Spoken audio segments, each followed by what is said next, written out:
Өмірде бәрі біз ойлағандай болмайды. Шын ұмтылсаң, бәріне жетесің.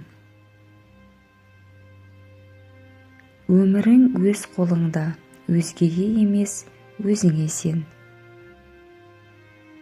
Ешқашан құламаған адам ұлы емес, құлағаннан кейін қайта тұра білген адам ұлы. Неден қорықсаң, соған қарсы жүр. Өйткені қорқынышқа қарсы тұрар күшті сол жерден табасың. Сен берілмегенге дейін жеңілген жоқсың. Егер кері шегінсең, өкінетін боласың. Сол үшін батылдана алға ұмтыл.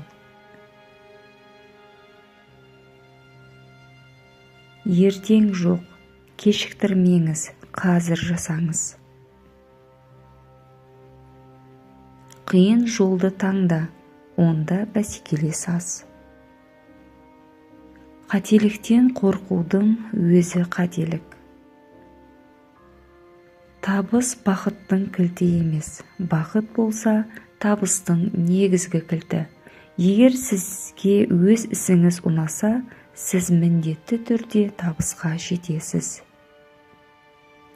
Егер сіз қателік жібермесеңіз, онда сіз тым қарапайым мәселені шешіп жүрсіз, және бұл үлкен қателік. Ешкім де сізден күшті емес, ешкім де сізден ақылды емес, тек олар сізден ерте бастаған.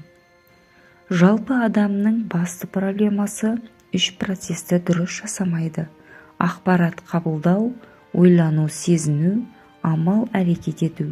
Осының салдарынан өзінің жағдайын сылтауратып, жалқаулыққа салынады.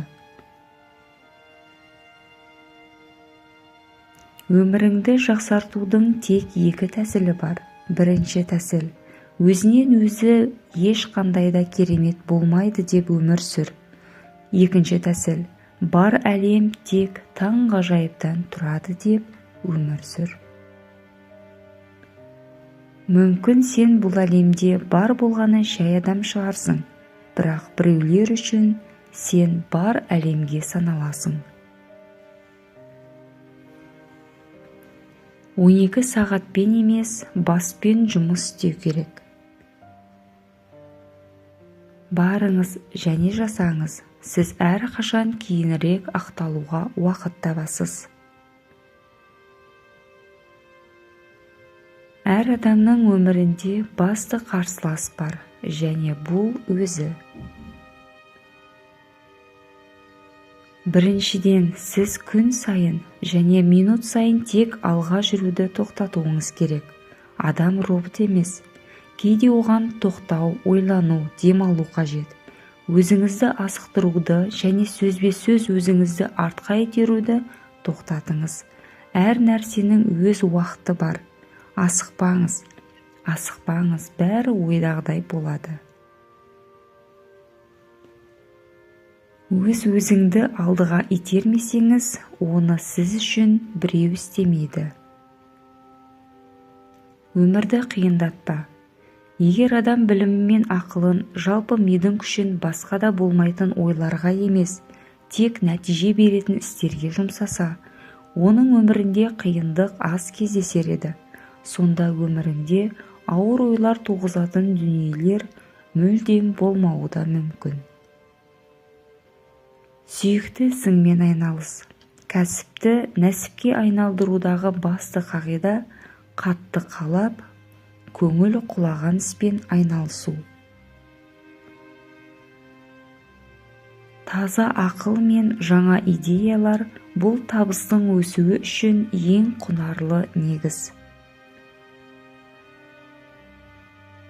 Шаршасаң демалып ал, бірақ сен ешқашан бірінші болмайсың.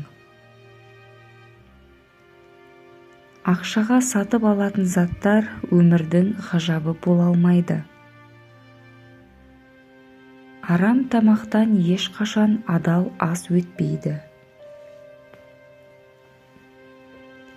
Сіз тыныс алғанда тек демаласыз, ал жақсы көргенде өмір сүресіз. Егер әрдайым асығып жүрсеңіз, бір кереметті өткізіп алуыңыз мүмкін. Ештеңені жүрекке жақын қабылдамаңыз. Жақын қабылдасаңыз ауыр тиеді. Ең ұлы билік өз-өзіңді билеу. Бақытты сырттан емес, жүрегіңнен таба біл. Үш-ақ нәрсе адамның қасиеті: ыстық қайрат, нұрлы ақыл, жылы жүрек. Көре алмаушылық жүректегі у. Уақыт барлық жараны жазады. Егер қателікті түзетуге болатын болса, онда сенің әлі қателеспегенің. Кез келген танысыңның сатып кетуіне дайын бол, әсіресе өте қатты сенетін адамыңа. Өмірдің қара сызықтары туды ма, еңсеңді түсірме, өзіңе сенімді жоғалтпа. Өйткені ең ұзақ түннен кейін де таң атады. Алла сізге түрлі сый дайындайды, оны қиындыққа орап қояды. Орауын ашу қандай қиын болса, сыйлық сондай үлкен болмақ. Өмірді басқалардың қалауымен емес, өз қалауыңша сүр. Олардың үмітін ақтай аласың ба, жоқ па, ажал келгенде жалғыз қарсы аласың. Сондықтан ешкімнен көмек күтпе, жеңіске өзің жет.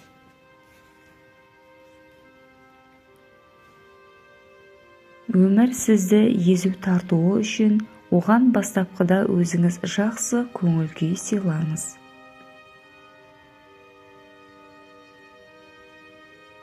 Егер өміріңізде қиындық орын алса, оның себебін өзіңізге түсіндіріңіз, сонда жүрегіңіз тынышталады. Өмірге наразылық танытқанша, мәнді өмір сүруге ұмтылыңыз. Бұл әлемде неше түрлі тағдыр бар. Сенің тағдырың жалғыз, оны бүлдіріп алма. Өмірдің қысқалығы сонша, ол туралы ойланып та үлгермейсің. Өте өкінішті, өмір сондай қысқа. Жіберген қателігімізді түзеп үлгермейміз. Адам өмірі дөңгелекті арба секілді. Қатты жүріп бара жатқан арбаның сені қай бұрылыста түсіріп кетері белгісіз.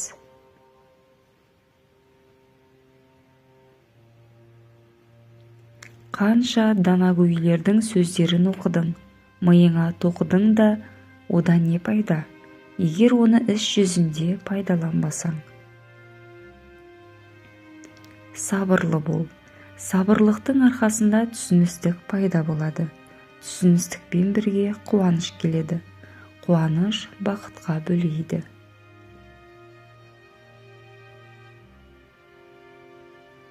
Иә, менде бәрі жаман, бірақ бұл басқаларды азаптауға себеп емес.